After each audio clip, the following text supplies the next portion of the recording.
Who are the gangs that have overrun Haiti's capital? The Caribbean nation has plunged into disorder and violence, with gangs controlling access to the main airport and seaports, and taking command of many parts of Port-au-Prince. Haiti, a Caribbean nation with a long history of upheaval, is enduring one of its worst periods of chaos.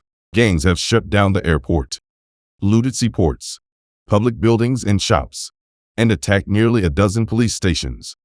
Roads are blocked, cutting off the food supply, and 4,600 inmates were freed after prisons were attacked. The Prime Minister, Ariel Henry, is stranded in Puerto Rico while gang members wreak havoc, demand his resignation, and hold up dozens of trucks filled with World Food Program food shipments.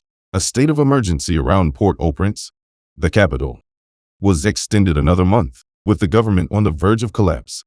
The United States and Caribbean nations are working to come up with a resolution, including a plan for a transitional government that would restore some semblance of order to the troubled nation and allow Mr. Henry to return home. Who are the gangs and what do they want? Experts estimate that up to 200 gangs operate in Haiti, about 20 of them in Port-au-Prince. They range from small groups of a few dozen young men who share pistols to crews of roughly 1,500 men with weekly salaries and automatic weapons who belong to hierarchical organizations with bosses. Two main gang federations, G-PEP and the G9 family, control many of the poorest neighborhoods in the capital. The criminal groups and their allies sometimes collude, but more often clash. The groups have been historically tied to political parties. G9 is affiliated with the ruling Haitian Ted Kelly party, while G-PEP tends to support opposition parties. G9 and its allies have largely taken over the ports and the roads around the country's main airport. It has been nearly impossible to drive from Port-au-Prince to northern cities because gangs have seized the north-south highway. Mr. Henry left the country last week for Kenya, where he signed an agreement paving the way for a multinational force led by the East African nation to travel to Haiti and take on the gangs.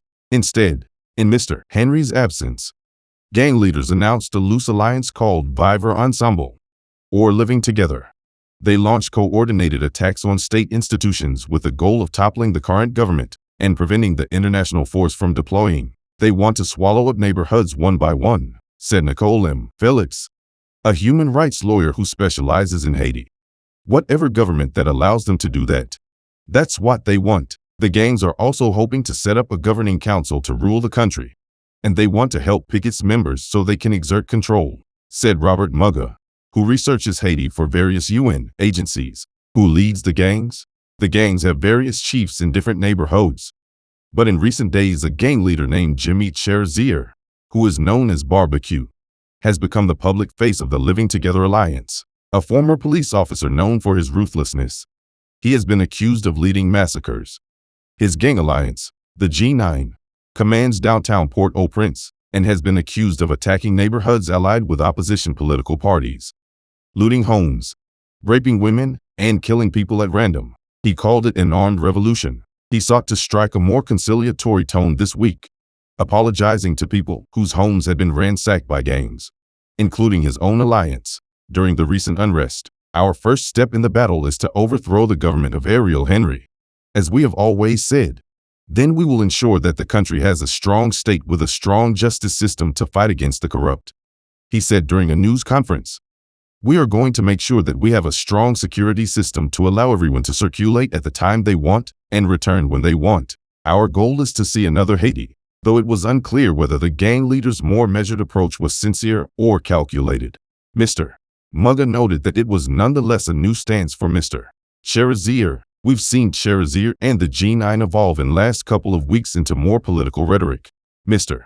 Mugga said. In addition to calling for rebellion and threatening civil war if their demands aren't met, they are looking to propose solutions where they would maintain their power if, at the very least, they were absolved and given amnesty for all the crimes they have committed. Why is Kenya planning to send police officers to Haiti? Kenya was one of the few countries to answer Haiti's international plea for help. Haiti has not held elections in 8 years. Its president was assassinated nearly 3 years ago. Mr. Henry, the appointed prime minister, is widely considered an illegitimate leader. The state has essentially lost credibility and power, and gangs have stepped in to fill the void. Last year, nearly 5,000 people were killed and another 2,500 people were kidnapped, according to the UN. a level of violence that doubled from the previous years. January was the most violent month in 2 years, with more than 800 people killed, according to the UN. In late 2022, Mr. Henry asked the international community to step up. Some nations, including the United States, expressed little interest given the grim record of past international interventions in Haiti. The United States did agree to finance most of the deployment of 1,000 Kenyan police officers, plus more from other nations. But it has been delayed by Kenyan judicial rulings. As Haitian gangs have grown in size and firepower, they have gained more territory and important infrastructure. They charge fees to pass certain highways and to recover hijacked trucks, and demand ransoms to release kidnapping victims. In recent years, violent groups have begun to spread to rural areas such as Artibonite, about 60 miles north of Port-au-Prince and one of Haiti's main agricultural regions. Gangs invade farms and make it difficult, if not impossible, for farmers to travel and sell their goods. Who are these gang members? That is a complicated question to answer. We use the word gang right now because it's convenient. Everybody uses it, and it's a word everybody knows. But it doesn't capture what is going on, said Romain Lacour, who researches Haiti for the Geneva-based Global Initiative Against Transnational Organized Crime. Most gang members are men in their 20s, who come from impoverished urban neighborhoods where opportunities are scarce. They are often aligned with elite business leaders and politicians who pay them for everything from securing cargo to amassing protesters. Political parties have used the gang members in elections to either turn out the vote or suppress it. In Haiti, there is a long tradition of elites trying to create and fuel paramilitary groups that have over the past decades helped them to serve their interests and use violence to keep the monopoly on some commodity or for some political interests, said Diego Darin, a Haiti researcher at the International Crisis Group. The concept of irregularly formed armed groups dates back decades in Haiti, and there have been several different types of violent actors in the country. During Haiti's dictatorship under François Duvalier, paramilitary groups known as Tonton Macoutes were notorious for their violence and repression. In 1995, President Jean-Bertrand Aristide outlawed paramilitary groups and disbanded the Haitian Armed Forces. Former soldiers originally with Mr. Aristide's movement later created local self-defense groups known as BAS, which often followed charismatic leaders and came to rule parts of Port-au-Prince. Other past paramilitary groups include the far-right Front for the Advancement and Progress of Haiti, and the Chimeras, which were affiliated with Mr. Aristide. Now the line between a BAS and a gang is often blurry. People fed up with gang violence have joined a movement known as Bois-Cail, which embraces vigilante justice. They have committed extrajudicial murders and generally target criminals, often with the support of the local community. In addition, many members of a government-sanctioned environmental brigade known as BSAP have turned against the state, bringing another group of armed people into the mix. Can the police stop them?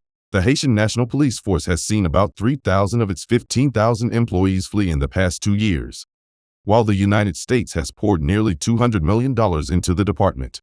It is notoriously outgunned and understaffed. The department owns 47 armored cars, but in a recent visit by the UN investigators, less than half were operational.